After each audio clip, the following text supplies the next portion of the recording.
Bueno, pues vamos a empezar entonces, muchachos.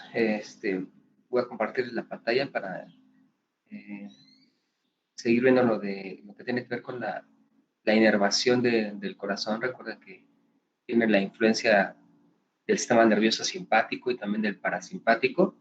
Y ya hablamos de su automaticidad llevado a cabo, perdón, por su sistema de conducción eléctrica propio, que lo generan los nodos.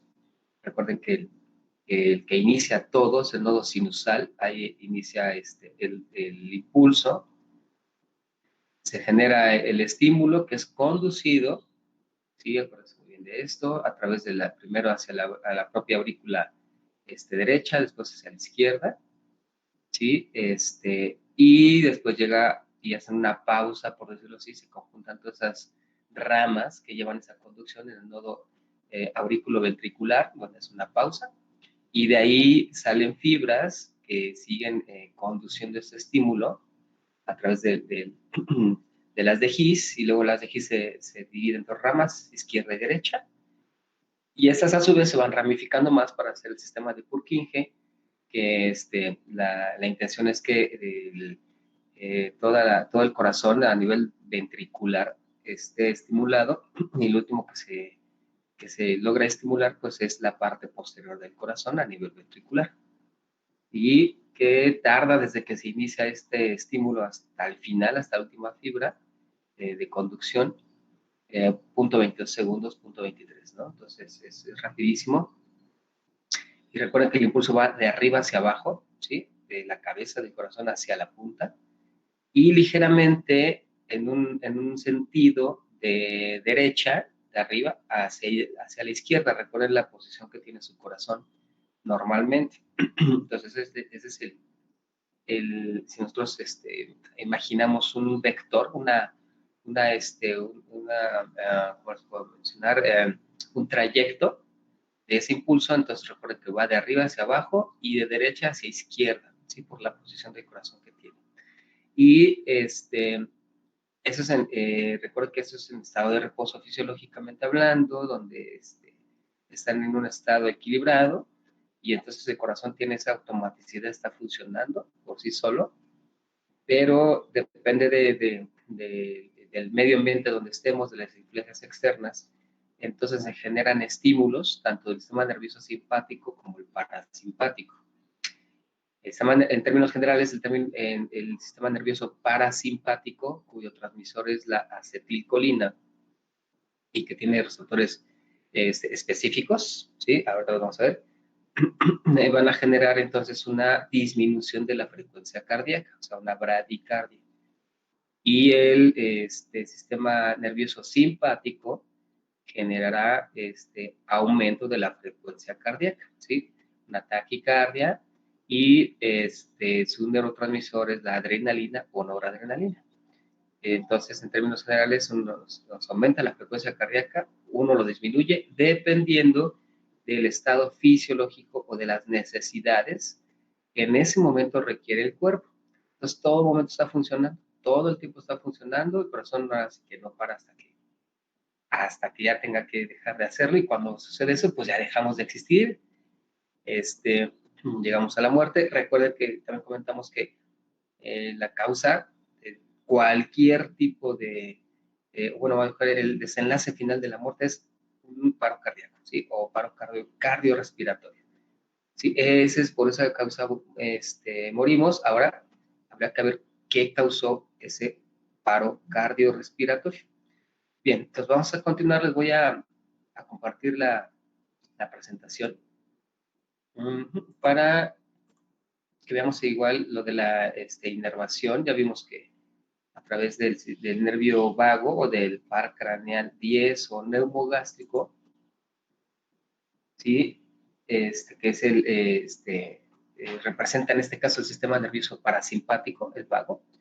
Su neurotransmisor es la acetilcolina, y tiene una influencia a través de sus terminaciones nerviosas en el nodo sinusal y en el nodo auriculoventricular, ¿sí? Donde se generan los impulsos y todo lo que ya vimos.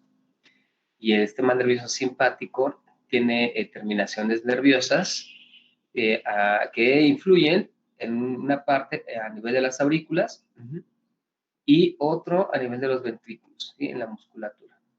Y su neurotransmisor es la noradrenalina o adrenalina. Bien. En esta, perdón, si ya pueden ver la presentación. Sí, se ve, profe. Sí, se ve, profe. Okay, sí, profe. Muy bien.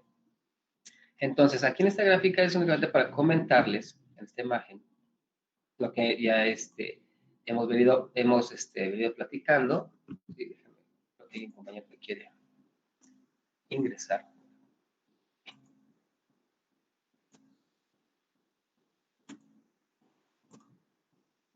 Entonces, la acetilcolina, ¿sí? Que es liberado por el nervio vago en este caso, el sistema nervioso parasimpático, aumenta la repolarización. Es decir, ustedes recuerdan una gráfica donde vimos que se contrae, o sea, viene el estímulo, viene la despolarización de la membrana, despolarización, o sea, el estímulo de contracción. Y después viene el estímulo de relajación, que ya vimos que hace esa gráfica cuando se está relajando mi músculo, no lo hace de inmediato. ¿Sí? Hay una pausa, es una repolarización se va dando gradualmente. Y ustedes recuerdan esa gráfica como que de repente hace una meseta y no se relaja totalmente, uno regresa al estado de reposo de inmediato, el corazón o todo el corazón como tal, debe haber un equilibrio o debe haber como les comentaba ahí, una coordinación en ese aspecto. Esa repolarización se ralentiza más, por decirlo así, tarda un poquito más cuando la acetilcolina estimula al tejido cardíaco. Y entonces, cuando aumenta esta repolarización o se tarda en entrar en reposo nuestro corazón, ¿sí? Eso genera que entonces disminuya la frecuencia cardíaca, ¿sí? Es más despacio, pues aquí el corazón late más despacio, ¿sí? Y eso genera también que disminuya el nivel de despolarización espontánea. Recuerden que la despolarización, o sea, la estimulación para la contracción es rápida e intensa. Cuando vimos la gráfica que sube de inmediato ese estímulo, bueno, la acetilcolina haría que esta despolarización, este estímulo de contracción intenso y espontáneo sea más leve, no tan rápido. Entonces, esto generaría que mi frecuencia cardíaca disminuya, que esté más tranquilo mi corazón y late más despacio. Eso normalmente, por ejemplo, también logra suceder cuando ustedes hacen un ejercicio intenso, corren y entonces ustedes paran y quieren recuperarse, que sienten que el corazón está latiendo muy rápido, también ahí entra en acción la acetilcolina para poder disminuir la frecuencia cardíaca y se puedan recuperar. Incluso hasta ustedes pueden inhalar más profundo, tratan de mantener la calma y entonces empieza a bajar la frecuencia cardíaca porque también ahí está actuando el sistema nervioso parasimpático a través de la acetilcolina. Bien.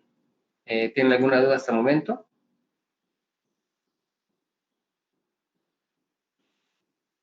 No, profe. Ok. Ahora, ¿cómo lo hacen? Aquí ya estamos a nivel de la membrana de nuestra célula muscular.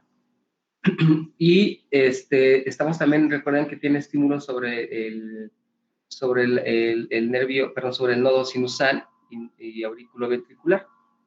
¿Cómo lo hace? A través de, como les decía, a través de su neurotransmisor que es la acetilcolina, y aquí tiene un receptor, ¿sí? Este receptor que tiene aquí en la membrana tiene contacto con proteínas G de membrana. Recuerden ustedes que las proteínas G tiene 3 subunidades, alfa, beta y gamma, y que dependiendo de esto son las que van a actuar para poder estimular o llevar a cabo el efecto que está estimulando, con la redundancia, nuestro neurotransmisor. Entonces, perdón, llega, se estimula, en este caso sería un receptor nicotínico, lo estimula y genera entonces un efecto sobre un canal de potasio. Hace que este canal de potasio sea permeable a potasio precisamente y el potasio intracelular sale al espacio extracelular, ¿de acuerdo? Entonces, eso genera que a final de cuentas, el complejo de proteínas G generen un efecto sobre el receptor, más bien el canal de potasio, lo que hace que entonces salga el potasio y eso genera, como ustedes saben, por el potencial de membrana, que se retarde precisamente la repolarización, ¿sí? Que se retarde más todavía el proceso para que mi célula se entre en reposo y entonces esto disminuye la frecuencia cardíaca. Esa es la manera que trabaja. Entonces, para fines prácticos, la acetilcolina es la que genera a través del estímulo de su receptor nicotínico la apertura de canales de potasio para que el potasio salga del medio intracelular a extracelular y disminuya mi frecuencia cardíaca. Mi corazón late más despacio, más tranquilo, y entonces, en términos médicos, sería una bradicardia o una estabilización si mi corazón está muy acelerado, si hay aumento de la frecuencia cardíaca. Ese es el efecto que hace la acetilcolina a través del sistema nervioso parasimpático, ¿sí? En este caso representado por el nervio vago, que es el par craneal 10 o neumogástrico. Bien. Y, a ver, ok. Y aquí vamos a hablar del sistema nervioso simpático que está liberando noradrenalina, o adrenalina también puede ser, y cómo trabaja. Entonces, aquí vemos que la noradrenalina acorta la repolarización, o sea, lo contrario de la acetilcolina. Si la acetilcolina retardaba, genera que la repolarización sea más rápida, se acorte el tiempo, o sea, que mi corazón se relaje rápidamente para que vuelva a entrar en contracción y entonces de esta manera, al disminuir la fase de la repolarización, hacerla más corta, entonces mi corazón se relaja más rápido para que vuelva a entrar nuevamente a la despolarización, al estímulo de contracción, y usted sabe que el estímulo de la contracción pues es rápida e intensa, y esto genera entonces que mi frecuencia cardíaca aumente, ¿sí? Y es lo que está aquí representado en la gráfica. Los latidos del corazón son más rápidos, son más frecuentes a través de esta estimulación. ¿Cómo lo hacen? Pues también tiene su receptor, ¿sí? En este caso tiene un receptor beta 1 adrenérgico, ¿sí? Este receptor beta 1 también está unido a proteínas G de membrana. Y lo que va a hacer es que actúa en la adrenalato ciclasa, ¿sí? Es una enzima que nos va a ayudar a generar o a utilizar AMP cíclico para que abra canales de iones, en este caso de sodio, y entonces se lleva a cabo la estimulación nuevamente de mi célula. Recuerden que si abre sodio o entra sodio del espacio extracelular al intracelular, también entra calcio, recuerden. Y entonces, ustedes saben que el calcio se utiliza para la contracción muscular, y entonces si está abierto este canal, la cantidad de calcio, también recuerden que la cantidad de calcio genera aumento de la contracción. No solamente va a generar aumento en la frecuencia, sino también la fuerza de contracción aumenta. Entre más calcio, más fuerza de contracción. Y entonces de esta manera, el sistema nervioso simpático, a través de la noradrenalina, está generando aumento de la frecuencia cardíaca porque se abren iones permeables a sodio, perdón, canales que son permeables a sodio, entra sodio, entra calcio, y esto es estimulado precisamente por el receptor beta 1 adrenérgico, que fue estimulado por la noradrenalina y que está vinculado con proteínas G de membrana. Esa es la forma en que entonces aumentaría nuestra frecuencia cardíaca, y entonces esto está sucediendo todo el tiempo, ¿sí? Está en un momento dado el cuerpo respondiendo de acuerdo a las necesidades que requiera en ese momento, si necesita que aumente la frecuencia cardíaca o que disminuya mi frecuencia cardíaca. Entonces están vinculados esos dos formas de regulación a través del sistema nervioso simpático y parasimpático. De manera que en esta tabla que, sí. Entonces la frecuencia cardíaca ¿le aumenta el sodio? Sí, recuerden que, bueno, el sodio, si el sodio que está aumenta, pero el que entra, ¿sí? Al medio intracelular a través de estos canales que ustedes están viendo, recuerden que entonces se estimula, hay una despolarización de la membrana, está entrando sodio, está saliendo potasio, pero aquí está entrando más sodio todavía, se estimulan más canales que sean permeables a sodio. Si entra sodio, entonces también se estimula la entrada de calcio para la contracción muscular. Y el sodio se aumenta, pero la entrada del sodio intracelular no me estoy refiriendo, o sería diferente, mejor dicho, si aumenta el sodio a nivel extracelular o en el intersticio, esa sería otra cosa, esa es otra situación fisiológica. Aquí nos estamos refiriendo al aumento de la entrada de sodio del espacio extracelular al intracelular. Y es como entonces generaría contracción. Y por otro lado, recuerden que acorta el periodo de relajación de mi musculatura. O sea, no lo deja descansar, apenas si se relaja y otra vez lo está estimulando para que aumente la frecuencia de estas dos maneras.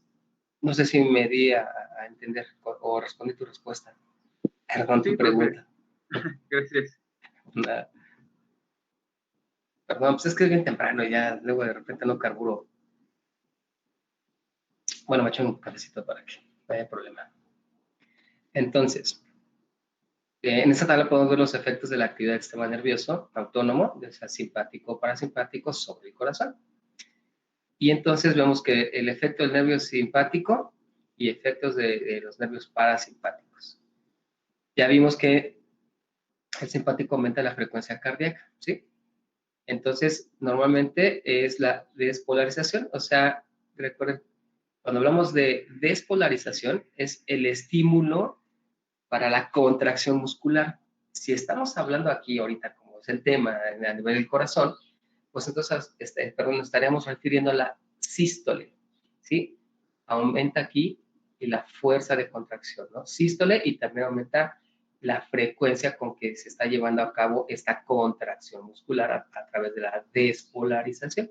Es el efecto que tiene el sistema nervioso simpático, ¿sí? Entonces, también tiene un efecto para que aumente, como les comentaba, aumenta la fuerza de contracción, tanto en el músculo auricular como en el músculo ventricular, o sea, es en los dos, tanto en la aurícula como en el ventrículo. O sea, aumenta la fuerza y aumenta la frecuencia, estimulando al nodo aquí a nivel sinusal y auriculoventricular. O sea, por un lado trabaja a nivel de la frecuencia, ¿sí? Aumenta el estímulo, o sea, que el estímulo sea más frecuente, más frecuente, más frecuente, pero también aumenta entonces la fuerza de contracción porque estimula a los músculos, al músculo auricular y al músculo ventricular. Y del sistema nervioso parasimpático ya vimos que entonces disminuye la despolarización, ¿sí? O sea, la hace más retardada, deja que el corazón repose, se relaje con más tiempo, ¿no? Que lleve más pausa en ese aspecto, disminuye la frecuencia cardíaca. Y entonces también genera que disminuya la conducción, o sea, que los impulsos, como ustedes se recuerdan de la imagen, los impulsos del nodo sinusal y auriculoventricular también disminuyan, no sean tan frecuentes esos impulsos, y entonces también disminuiría la frecuencia cardíaca. Casi no tiene efecto, o un efecto muy importante sobre los músculos, o sea, sobre la fuerza de contracción. Más bien tiene un efecto por la disminución de la frecuencia, y muy poco sobre la fuerza de contracción. Ahí no tiene casi efecto.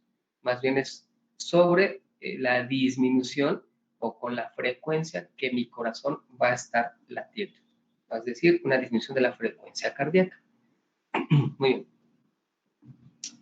Ahora, ya vimos que normalmente nuestra frecuencia cardíaca está alrededor de 60 a 80 latidos por minuto, ¿sí?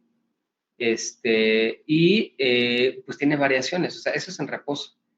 Entonces, ya vimos que más o menos en un minuto, o sea, si nosotros vamos contando la cantidad de sangre que va pasando, es hasta 50 litros el reposo, y cuando hacemos ejercicio, hasta 200 litros empieza a bombear o es la cantidad que pasa de sangre en el corazón hacia el sistema. Entonces, eso genera que existan algunos términos, por ejemplo, que podemos nosotros a veces encontrar en la literatura que nos dice cronotrópicos positivos. ¿Qué significa cuando nosotros leemos cronotrópicos positivos? Bueno, como dice su terminación, crono es de tiempo, tópico que se van a ejercer, hay en ese sitio un aumento, ¿sí?, de la frecuencia cardíaca. Crono, recuerden, es tiempo. Y el tiempo, entonces, nos estamos refiriendo a la frecuencia, ¿sí? ¿Cuántos latidos tiene tu corazón, por ejemplo, en un minuto? Eso es crono, tiempo, ¿sí?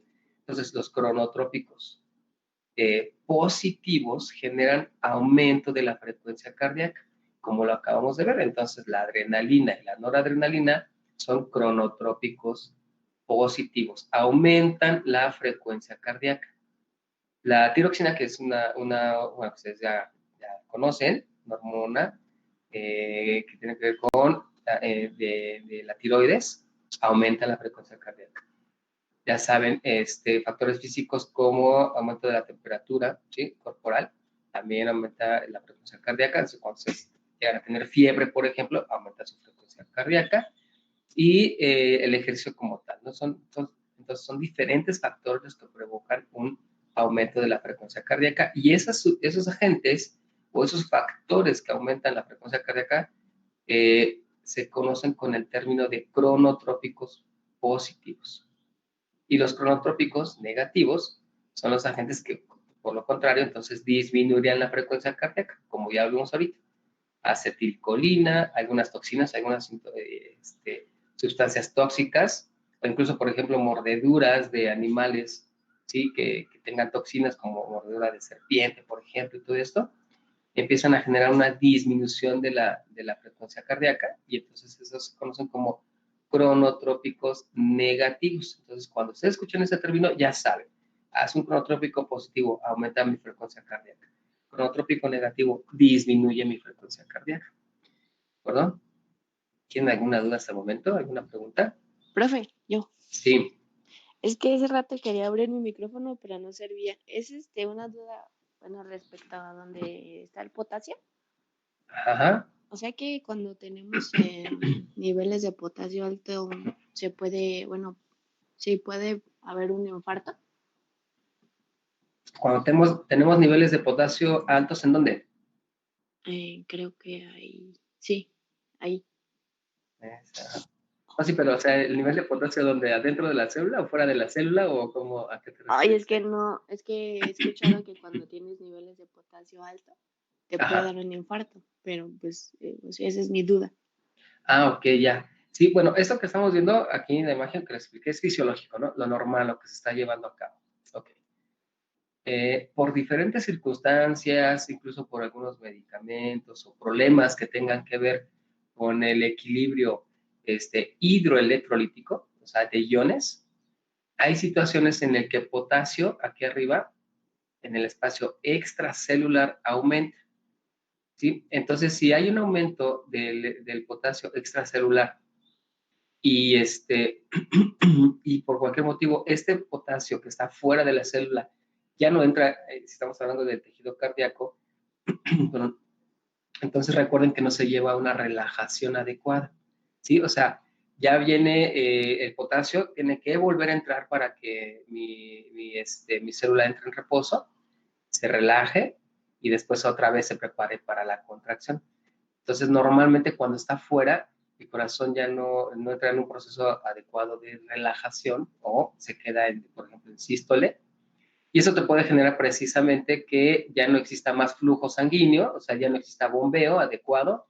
Y recuerden ustedes que tenemos unas arterias que se llaman arterias coronarias. ¿Sí se acuerdan de eso? De las arterias coronarias que al inicio vimos.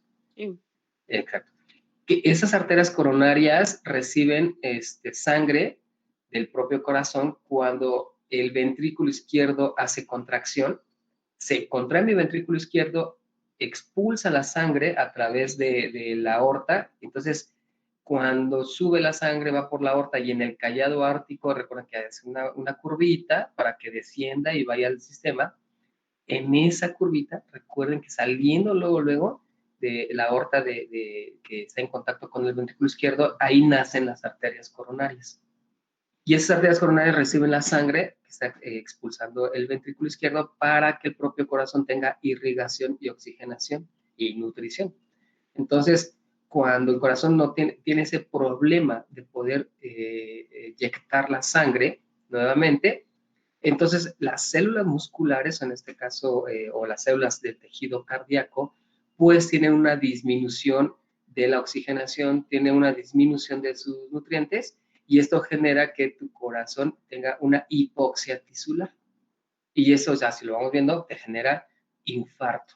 Entonces, eso puede generar cuando tienes, por cualquier situación o cualquier alteración, hipercalemia, o sea, aumento del potasio extracelular. ¿Sí me explicaron? Sí, profe. Gracias. Sí, okay. Sí. No, pues nada.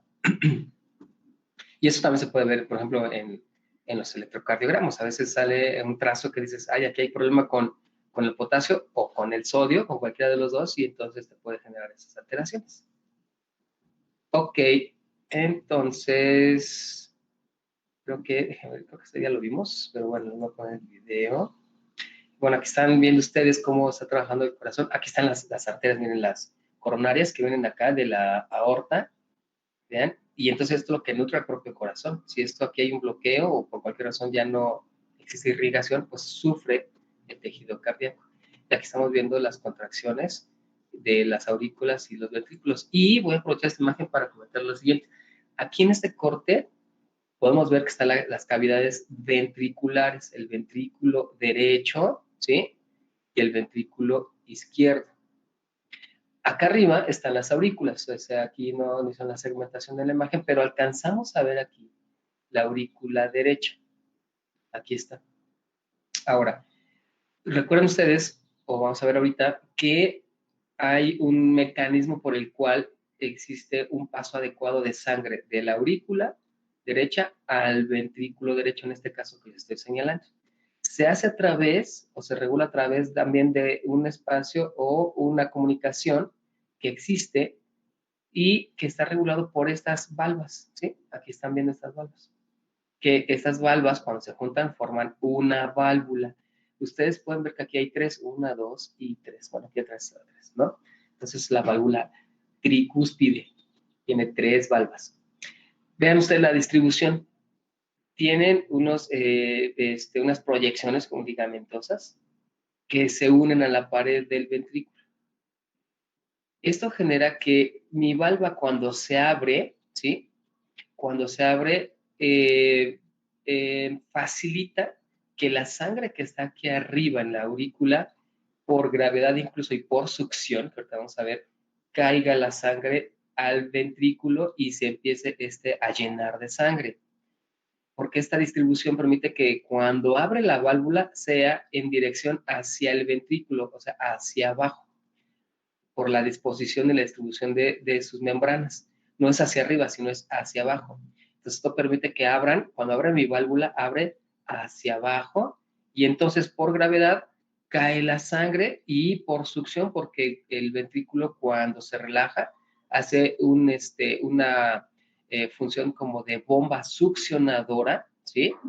Y entonces esto permite que en ese momento la sangre caiga al ventrículo de una manera más fácil, por esos fenómenos físicos, ¿sí? Entonces, estas valvas, como están pegadas a la musculatura de mi ventrículo, si mi ventrículo se relaja, se hace más grande. Y al hacerse más grande, tira o hace como un jalón así. Hagan de cuenta que ustedes tienen una cuerda y están jalando esa cuerda hacia ustedes, se hacen hacia atrás y arriba, hagan de cuenta que hay una compuerta.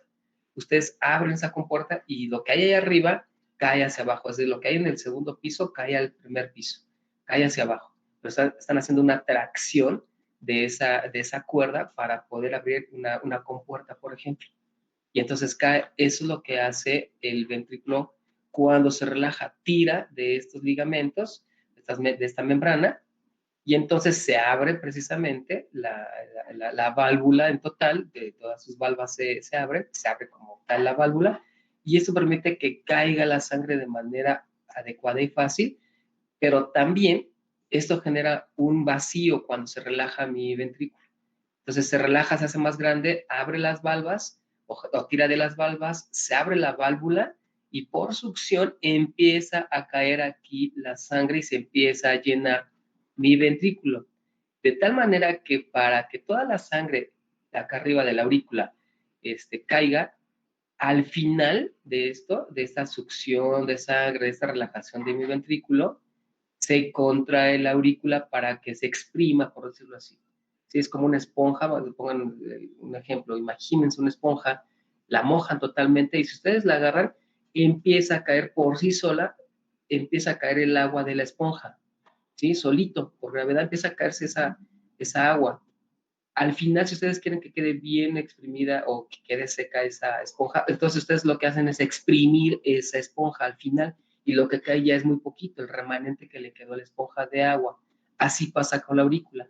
El remanente que quedó aquí arriba de sangre lo expulsa o la envía hacia el ventrículo con su contracción. Al final dice, ay, ya me queda poquito, entonces me contraigo y puedo expulsar toda la sangre que tengo porque yo, aurícula, tengo que quedar vacía. Tengo que quedar vacía para poder recibir sangre que me está llegando de la circulación venosa. Y tengo que quedar completamente vacía para poder entonces recibirla y que no se queden remanentes dentro de esta cavidad auricular.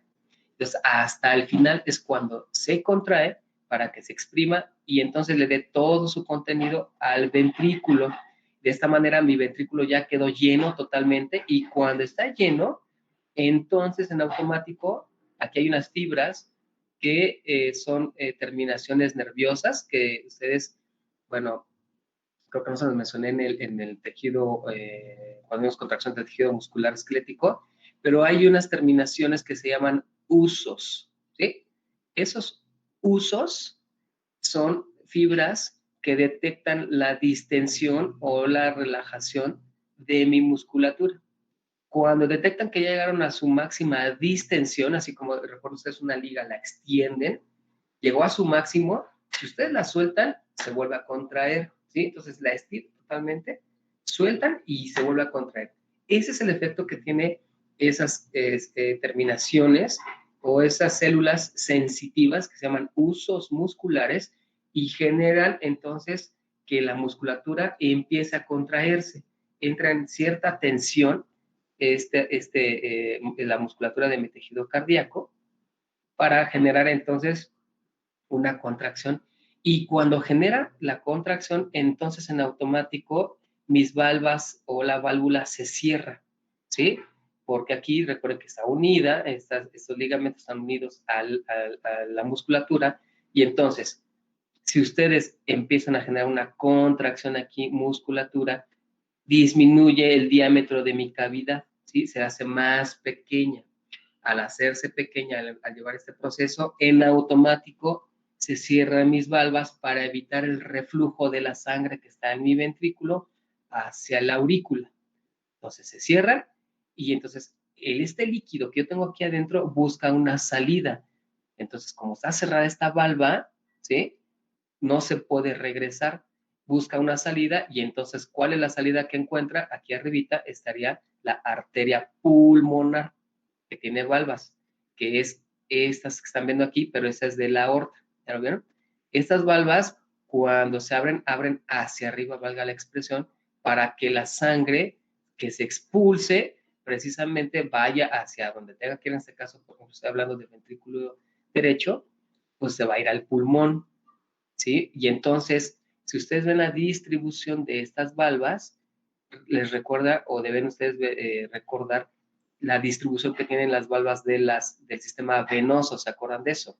Que son unas valvas que son como unos nidos de golondrina, unos nidos de pajarito que hacen en el rincón, para que cuando se abran, pues bueno, pasa la sangre, pero cuando se cierran, van a retener la sangre que va por el vaso sanguíneo. La que llegue a regresarse cae nuevamente aquí y la retienen, no deja que se regrese al ventrículo, porque eso sería un remanente que no nos conviene, como un goteo que estaría afectando precisamente al ventrículo porque hay un remanente de sangre, hay una fuga, ¿sí? Eso también aquí hay enfermedades que esto puede provocarlo. Entonces, debe ser sellar muy bien para evitar el reflujo de la sangre o el retorno de la sangre que ya fue expulsada, ¿sí? Entonces, estas valvas tienen otra distribución que son muy parecidas a las que tienen las venas o el sistema venoso, ¿sí? Si yo estoy hablando ahorita de esto, que pasa a nivel del ventrículo derecho, lo mismo pasa en el ventrículo izquierdo, exactamente lo mismo, ¿de acuerdo? ¿Tienen alguna duda hasta el momento con lo que les acabo de explicar? No, profe.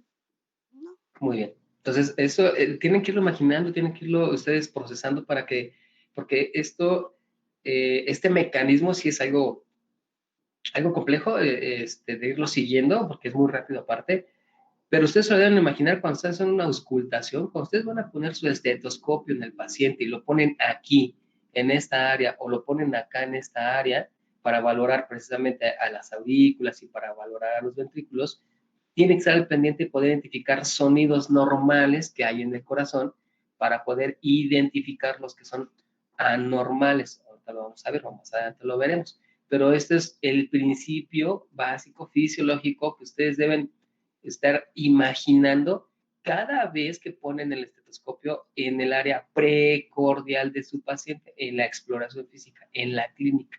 Entonces ustedes tienen que imaginarse, ok, el corazón de mi paciente está en sístole, entonces está pasando esto.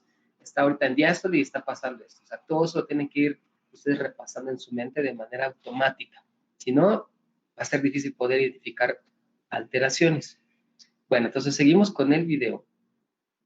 Y aquí están viendo precisamente cómo está funcionando el corazón en la sístole y la diástole, cómo están las válvulas abriendo y cerrando. Entonces, mira, oye, me pasa.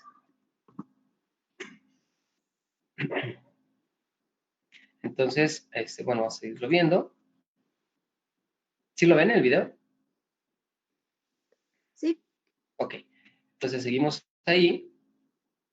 Ya se ha explicado ahí lo de las arterias coronarias.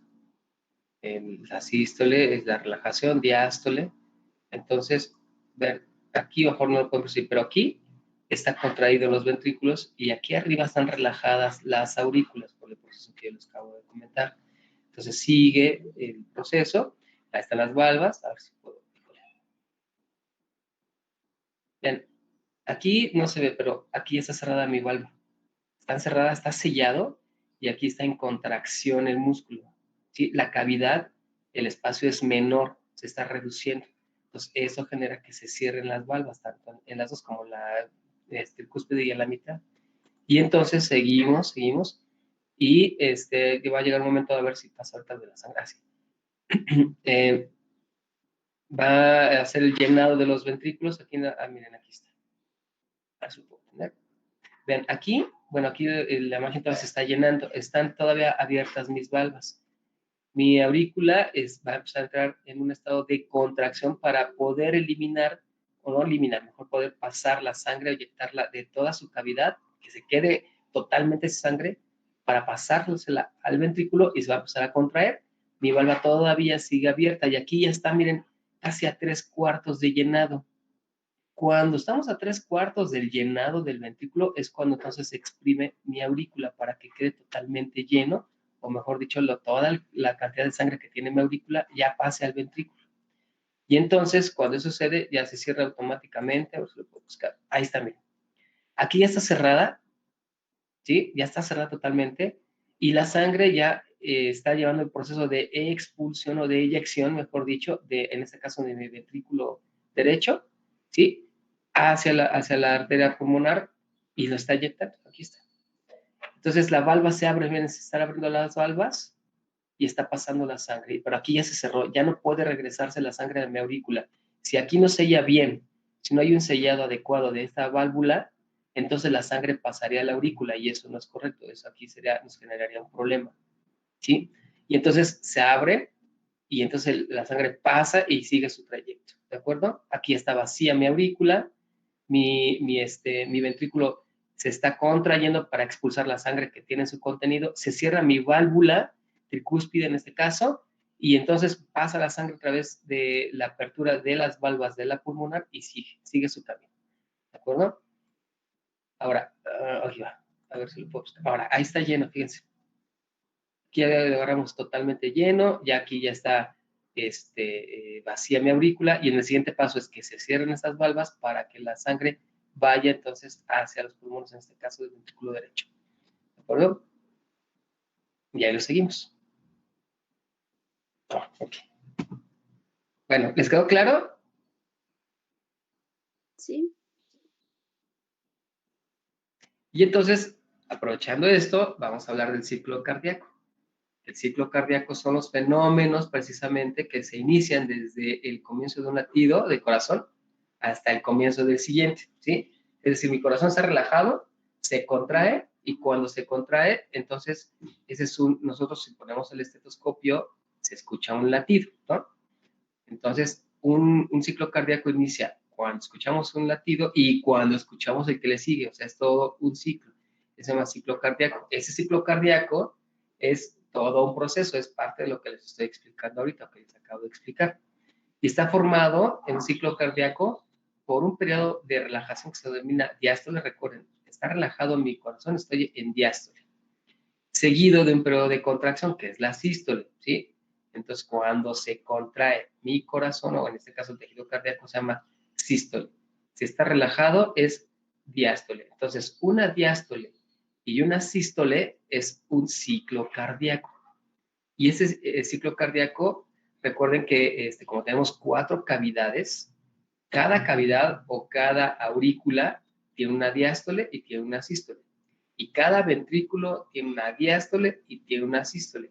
Todo esto genera entonces un ciclo cardíaco. Ahorita hablamos, por ejemplo, me referí de manera de ejemplo o esquemático sobre el ventrículo o el corazón del lado derecho. Pero lo mismo está sucediendo en el corazón del lado izquierdo, ¿sí? Y todo en conjunto se coordina para llevar todo este ciclo cardíaco, que es la diástole y la sístole. ¿Tienen alguna pregunta hasta el momento? ¿Alguna duda?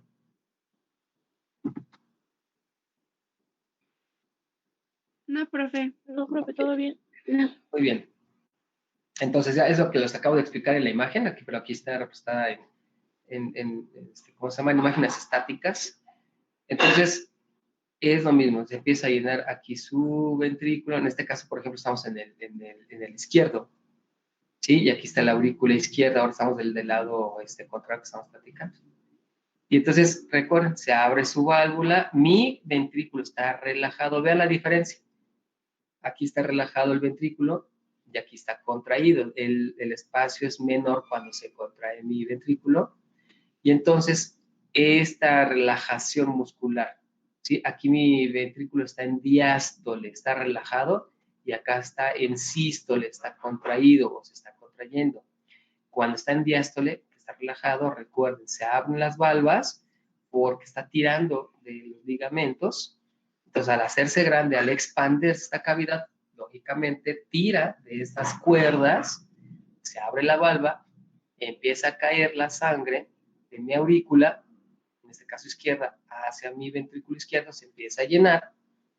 Cuando viene dilatación, recuerden que hay usos musculares que detectan la distensión muscular, mandan un mensaje para que se empiece a tensar el músculo, empieza a hacer una contracción sostenida tensa, ¿sí? O sea, aumenta el tono nada más, no se ha contraído, solamente aumenta el tono, es decir, se ponen rígidas las paredes, se ponen duras, para fines didácticos, se ponen duras, para que en milésimas de segundo venga la contracción. Entonces, cuando viene la contracción, recuerden ustedes, se cierra mi valva, en este caso la mitral, tiene dos valvas, entonces mi válvula mitral se cierra, evita que la sangre se regrese a la aurícula izquierda, y entonces se eyecta por la aorta, y las valvas de la aorta se abren y pasa la sangre. Cuando pasa la sangre, estas se cierran, ¿sí? Porque recuerden que cuando pasa la sangre, entonces ya eyectó el ventrículo todo su contenido, y ahora viene el proceso de relajación, o sea, ya está en contracción, ahora se va a relajar. ¿Qué pasa? Cuando se relaja, vean la distribución de las valvas de la aorta. Se cierran porque también hace un efecto de succión, ¿sí? Y entonces estas se cierran, ¿sí? Y al cerrarse, todo el remanente que quedó aquí arriba de sangre ya no se regresa al ventrículo, se queda aquí contenido en estas valvas, para que cuando se vuelvan a abrir sea expulsada esa sangre. Y entonces, cuando cae la sangre aquí a estas valvas, que queda un remanente, aquí, luego donde nace la aorta, están las arterias coronarias, que entonces reciben sangre de la sangre oxigenada que ha quedado aquí en este remanente, y mi corazón empieza a tener, pues, ese proceso de oxigenación de estas células propias del músculo. Y entonces ya viene el siguiente proceso, ya está la relajación, se cierran las valvas o las válvulas de la aorta y se abren las de la aurículo ventricular, o sea, en este caso la mitral, ¿sí? Entonces, si la mitral está abierta, tiene que estar cerrada la aórtica. Lo mismo pasa en el otro. Si está abierta la tricúspide, está cerrada la pulmonar, ¿sí? Y al contrario, cuando se abre entonces la válvula de la aorta, se cierra la mitral, ¿sí? Es el efecto contrario. Lo mismo pasaría en el corazón derecho. ¿Vamos bien hasta aquí?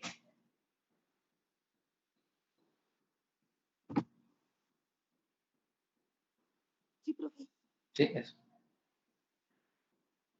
Y bueno, eso es para seguir esquematizando lo que les acabo de explicar. Precisamente, vean, en este corte del corazón, aquí estamos viendo de arriba hacia abajo el corazón.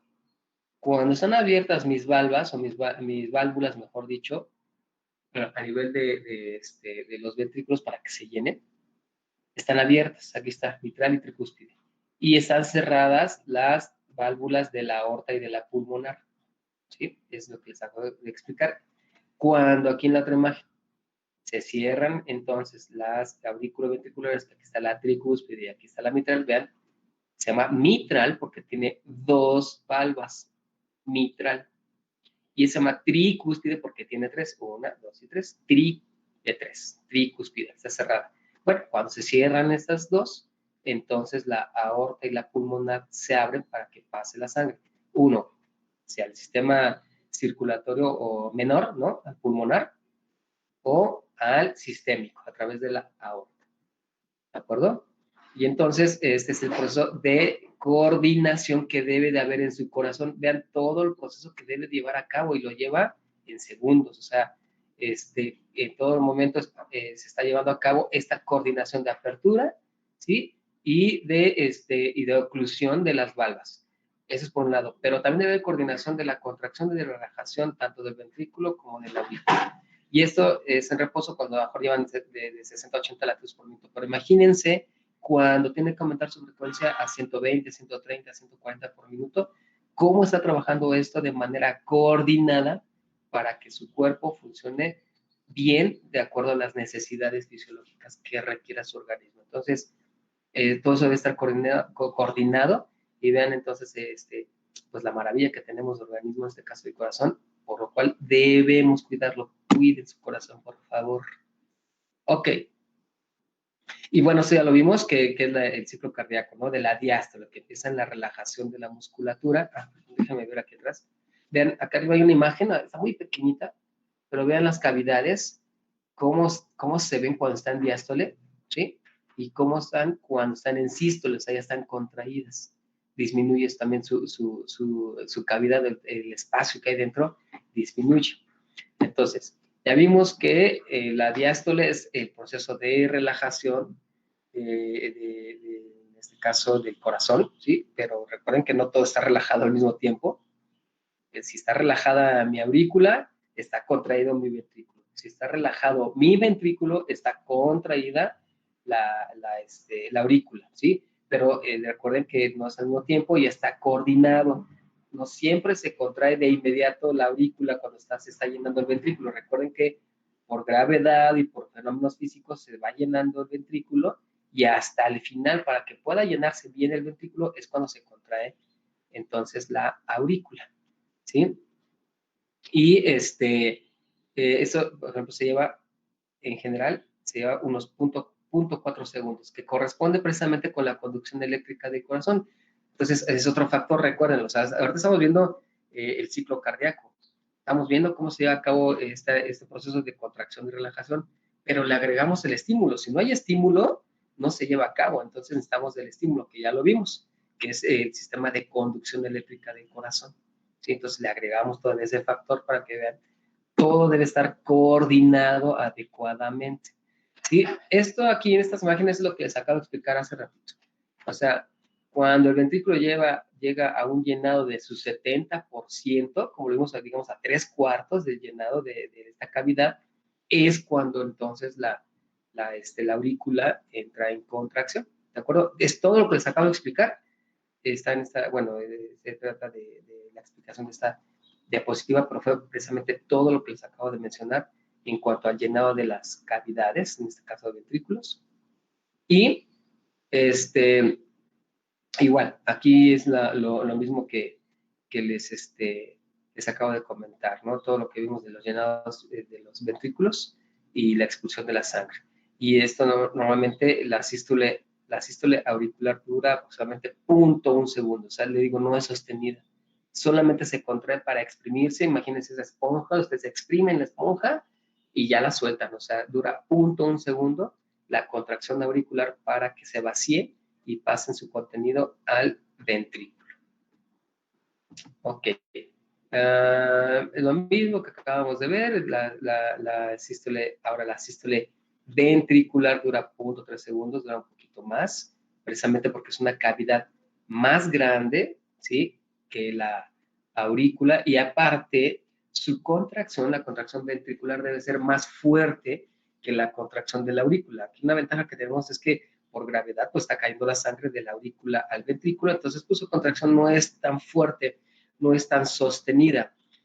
Esto explica precisamente en el electrocardiograma, ya vimos el trazo, ya les di un adelanto, porque la onda P es más pequeñita en tamaño que el complejo QRS. Recuerden que el complejo QRS representa la contracción ventricular y ese trazo es mucho más grande que el trazo de la onda P, que es más cortita, precisamente porque su fuerza de contracción no es tan intensa como la que debe hacer el ventrículo para poder eyectar la sangre. O sea, necesita más fuerza porque esas fuerzas físicas que ponen o generan oposición para que salga la sangre, generan que entonces mi ventrículo sea su contracción más intensa y más sostenida para que se pueda exprimir totalmente y salga toda la sangre que contiene ahí. Por eso es que dura 0.3 segundos y eso se ve reflejado en el electrocardiograma, en el trazo que ya les adelanté ahí cómo se ve.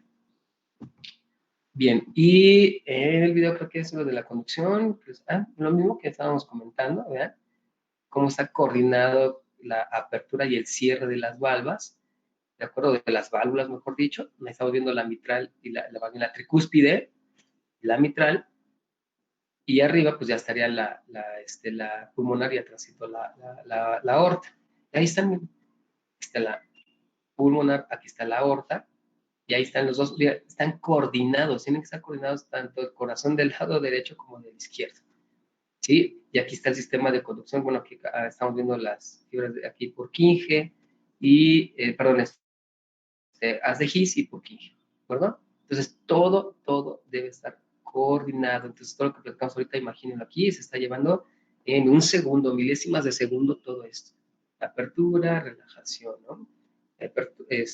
Contracción, relajación, apertura y cierre de valvas, todo debe estar coordinado. Sangre venosa, sangre arterial, y de esa manera está funcionando nuestro corazón. Y ahí, pues bueno, ustedes se pueden apreciar cómo son las valvas de la aorta y de la pulmonar, ¿no? Son diferentes. Tienen que aquí guardar, por decirlo así, retener el remanente que se ha quedado de sangre que se regresa de la arteria, y entonces, bueno, no permite o evita que exista una fuga o un regreso de sangre, o un goteo, por decirlo así, de sangre hacia los ventrículos. Entonces, es muy importante estas válvulas que también estén trabajando de manera adecuada. Ok, ¿tienen alguna duda hasta el momento? ¿Alguna pregunta? No, profe. No, profe. Ok. ¿Todo bien? Sí, pudieron, Sí, profe. ay, perdón, me voy a estirar un poquito porque es un poquito desgastante, porque aquí sí es muy importante que ustedes estén imaginándose y repasando todo esto, porque ahorita les voy a mencionar qué es lo que van a escuchar ustedes cuando pongan el estetoscopio en el área precordial de su paciente. Van a escuchar sonidos, entonces esos sonidos son los que nosotros debemos identificar para entonces comprender cómo se está llevando el ciclo cardíaco, y si escuchan un ruido diferente al esperado, entonces ahí hay problemas. Y eso es lo que nosotros debemos detectar en un paciente y obviamente pues darle un tratamiento adecuado. Entonces esta apertura y este cierre de válvulas les da un sonido, que es lo que ahorita lo vamos a ver, y es el que ustedes deben identificar. Entonces lo ideal es que pues ya tengan su equipo, tengan su estetoscopio, tengan su baumanómetro, porque lo van a estar ocupando constantemente. Esas son herramientas de trabajo para nosotros. Sí, esa es una herramienta de trabajo para ustedes. Entonces empiezan a adquirir su equipo, empiezan a adquirir sus instrumentos de trabajo y empiezan a ocuparlos y practiquen con sus familiares. Agarran a su hermano, su hermana, su papá, su mamá, sus abuelitos, agarran al perro, escuchen el corazón de su perro, cómo se escucha. Entonces, bueno, digo, es diferente la situación, no soy veterinario, pero debe ser algo parecido. Pero empiecen a practicar, tienen que escucharse, incluso ustedes mismos, pónganse el estetoscopio y escuchen su corazón, cómo se escucha, agudicen sus sentidos, agudicen su oído, y entonces para que lo empiecen a comparar pues, con sus demás, con las demás personas, con sus familiares. Comparen su corazón con su mascota, a ver cuál suena mejor, no sé, o sea, empiecen ustedes a educar a su oído, porque eso es muy importante para cuando tengan consulta, identificar cuando algo no esté normal, porque si no, no van a saber y nada más van a poner el estetoscopio y van a hacerle al cuento como que están escuchando el corazón y así todo está bien, ¿no? Y el corazón tiene un soplo, marca terror, marca diablo y ni cuenta. ¿Sí? Entonces tienen que practicar, practiquen la toma de la presión. No se queden con la idea de que hay la presión y los signos vitales solo la enfermera lo hace. No, ustedes deben hacerlo, deben saber cómo tomarlo. Entonces practiquen, practiquen y practiquen. Cómprense sus tetos, cómprense su baumanómetro y practiquen con medio mundo para que agudicen sus sentidos y sepan detectar algún problema cuando estén explorando a un paciente o a alguna persona. ¿Ok? ¿Tienen alguna duda? ¿Alguna pregunta? No, profe. No. Bien, entonces, bueno, vamos a continuar y les voy a mostrar, entonces, todo eso que les acabo de explicar tiene un sentido clínico. O sea, ¿para qué me sirve saber cómo funciona el corazón? ¿Para qué me sirve saber cuando abren y cierran las válvulas? Ah, pues me sirve para identificar los eventos acústicos del corazón. O sea, todo eso se refleja en sonidos. Y los eventos acústicos del corazón, no hay ninguna otra forma de identificarlo más que solo con la exploración física.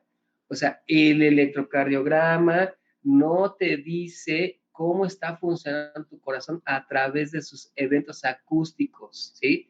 O sea, hay cosas que el electrocardiograma no te muestra, no te arroja resultado.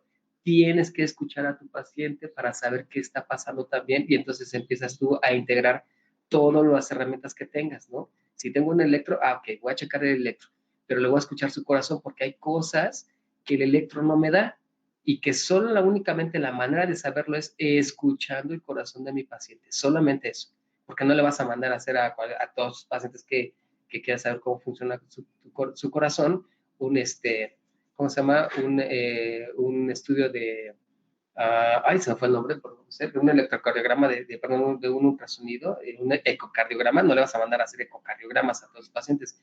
Tienes que afinar tus sentidos y entonces escuchar el corazón. Y entonces, el corazón emite dos ruidos. Uno, que suena, bueno, eso es una comparación, ¿no? Onomatopéyicamente hablando, ¿sí? O sea, lo de onomatopeya significa que nosotros tratamos de darle una traducción en un lenguaje a los sonidos, ¿sí? Entonces tratamos de imitarlos con lenguaje, cómo se escucha el corazón. Los ruidos que hace, trato de darles una expresión en cuanto al sonido y yo lo trato de describir con palabras. Eso significa la onomatopeya. Entonces, ¿cómo suena el corazón aquí? Como ustedes ven, es luf, duf, separados por un silencio. Entonces, ustedes ven aquí, este texto es primero luf, hay un guión, ese es un silencio, y luego duf, ¿sí? Esto lo genera el cierre de las válvulas, tanto la mitral como la tricúspide, ¿sí? En el comienzo de la sístole. Ustedes recuerden que para que se contraiga mi corazón, o sea, aquí lo tenemos que integrar, y en este caso, si estamos hablando de los ventrículos empiezan a contraerse y ya saben que causa que mis valvas o mis válvulas se cierren, tanto la mitral como la tricúspide se cierran. Cuando se cierran, se escucha un sonido fuerte, es el más intenso, es el primer ruido, se llama primer ruido y se escucha luf, ¿sí? Entonces imagínense, su corazón se contrae, ¿sí? Y el primer ruido que escuchamos es la contracción de mis ventrículos. ¿Por qué es el primero que escucho? Porque es una cavidad más grande, es una cavidad que tiene más músculo que mis aurículas, entonces es más fuerte en ese aspecto, hace una contracción fuerte, intensa, que hace que las válvulas entonces se cierren y esas válvulas, recuerden que las válvulas, me estoy refiriendo a la mitral y a la tricúspide, son más grandes que las valvas que tienen o la válvula que tiene la aorta y la pulmonar. Como son más grandes, el ruido que hacen es más intenso. Entonces, si ustedes ponen su estetoscopio en su área precordial, el primer ruido que ustedes escuchen, que es el más fuerte y por ende el más detectable de inmediato, porque es el más fuerte, el más intenso, es el primer ruido y se escucha luf, ¿de acuerdo? Entonces, nosotros lo presentamos como S1, o sea, es el primer ruido. Ruido cardíaco, primer ruido es luf y es el primerito que ustedes detectan cuando ponen el estetoscopio en el corazón porque es el más intenso, es el más detectable por ende. Y entonces, de inmediato su mente se va a la contracción de mis ventrículos, porque son cavidades más grandes, porque mis valvas en ese momento, la mitral y la tricúspide, son más grandes que las que hay en la aorta y en la pulmonar, y entonces generan un ruido más intenso, ¿sí? Y entonces, aquí en la diapositiva, bueno, ven que está compuesto por M1, que M1 es mitral, y la T1, que es tricúspide. Eso es de manera didáctica, ¿no? Entonces, se cierra la mitral, se cierra la tricúspide y entonces ese es mi primer ruido. Se contraen mis ventrículos. ¿Y para qué se están contrayendo? Para expulsar la sangre, para expulsarla hacia el pulmón, ¿sí? Si estoy hablando del lado derecho, o de circulación menor, y si estoy hablando de circulación mayor, entonces es para expulsar la sangre hacia el sistema, circulación mayor. Ahí mis valvas se abren de la mitral, perdón, la válvula de la pulmonar y la válvula de la aorta se abren.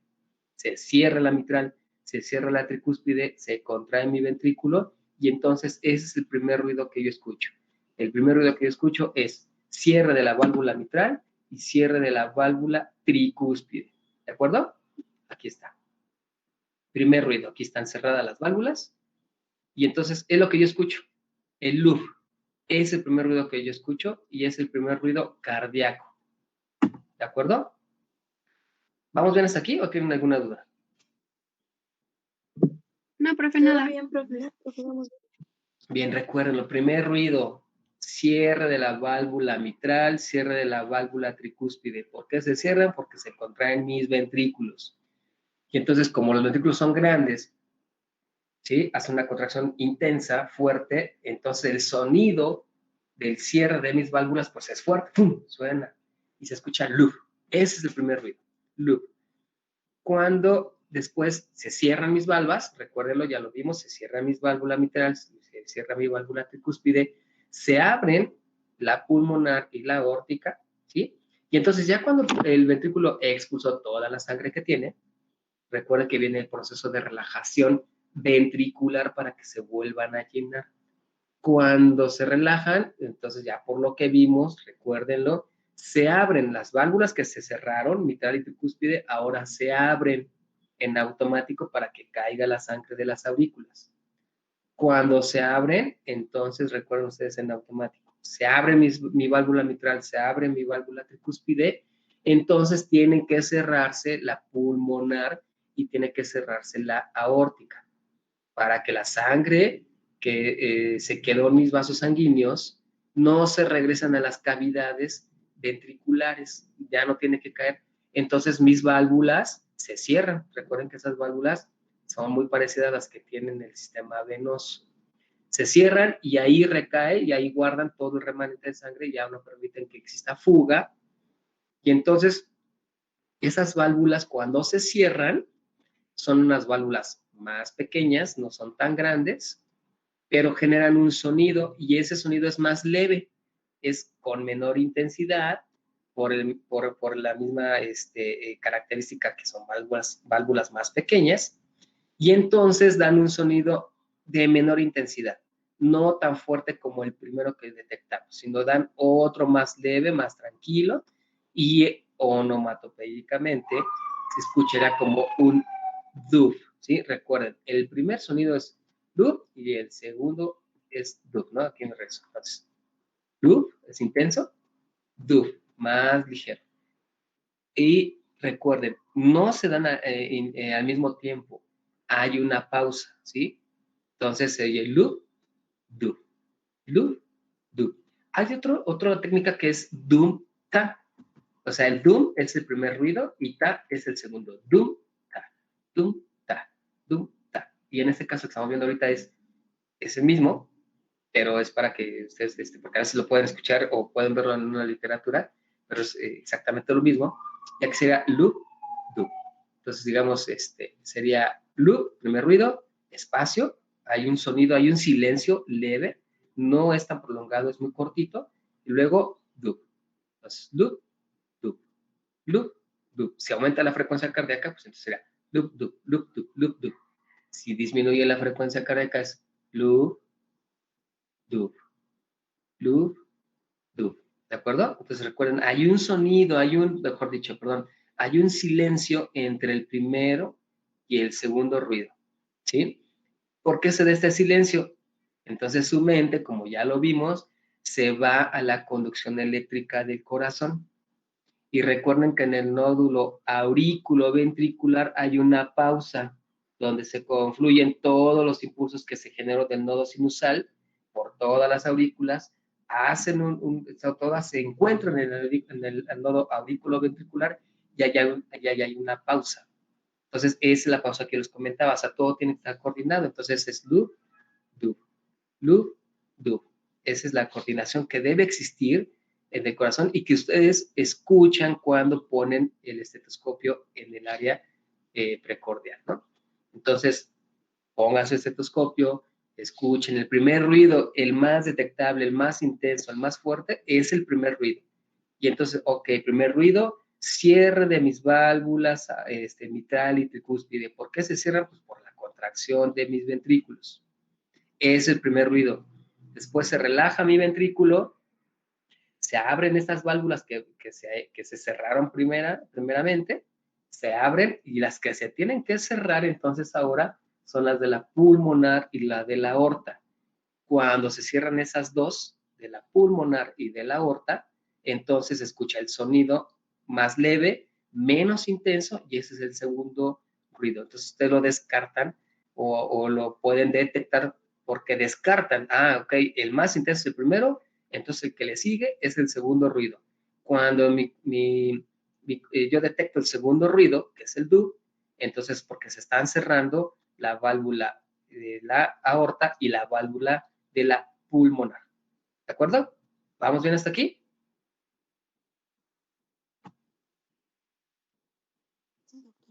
¿Sí? ¿Alguna duda, alguna pregunta? No, profe. Muy bien. Y entonces el segundo ruido, por ende, ustedes dicen, ok, el segundo ruido se cerró la mitral, perdón, se cerró la pulmonar, se cerró la aórtica. Cuando se cierran, entonces quiere decir que mi ventrículo está en diástole, está relajado, se está llenando. ¿sí? Se está preparando para entrar en sístole, ¿de acuerdo? Cuando vuelve a entrar en sístole, ya se completó mi ciclo cardíaco, ¿sí? O sea, si yo escucho el primer ruido, luego escucho el segundo, vuelvo a escuchar el primero, ahí es un ciclo cardíaco, ¿de acuerdo? O al revés. Si escuchan el segundo ruido y vuelven a escuchar el segundo ruido nuevamente, ahí ese es el ciclo cardíaco, de cualquiera de las dos maneras. Eso es un ciclo cardíaco, sístole y diástole. Y cada cavidad, saben ustedes que tiene su proceso de contracción y relajación. Pero nos guiamos ahorita para fines prácticos y clínicos, nos guiamos con el ruido que genera la contracción de mis ventrículos a través del cierre de la válvula mitral y de la tricúspide, ¿sí? Entonces, eso ustedes se lo deben estar imaginando cuando estén haciendo su exploración física. El ruido más intenso, primer ruido. Se cerraron mis válvulas mitral y tricúspide por la contracción de mis ventrículos. Segundo ruido, lo detectan de inmediato porque es el más leve, o sea, le sigue al primero. Por ende, entonces, ok, entonces se relajó mi ventrículo, se tiene que cerrar la pulmonar y se tiene que cerrar la válvula de la aorta para evitar el regreso de la sangre. Y ese cierre significa que estoy en el segundo ruido. Y entonces, en ese momento, las cavidades ventriculares están relajadas porque se están llenando de sangre. Y como es una cavidad grande, es más grande que las aurículas, tarda más en llenarse.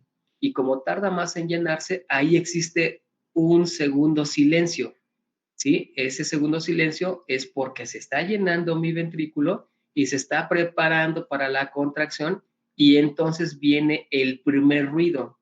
Y entonces digo, el primer ruido, lo escucho, lo detecto, viene un silencio cortito y entonces detecto el segundo ruido.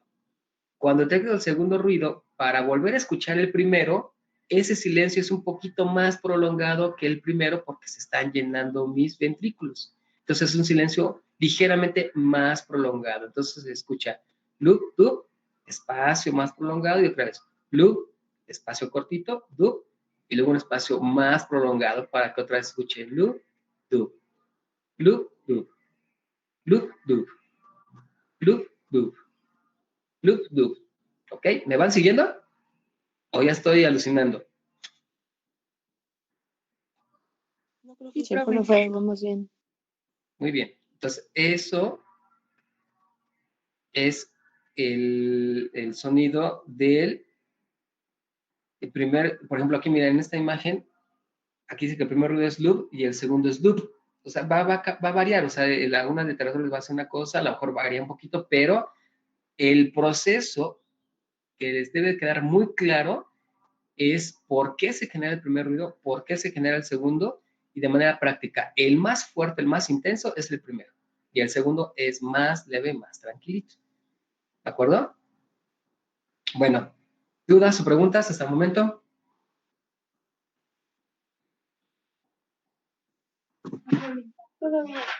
Bien. Bueno, ahí le vamos a parar. En la siguiente clase ya vamos a ver cómo voy a explorar todos esos eventos acústicos. Ya lo vamos a ver en la siguiente clase cómo se exploran, dónde voy a poner mi estetoscopio, cómo lo voy a hacer para que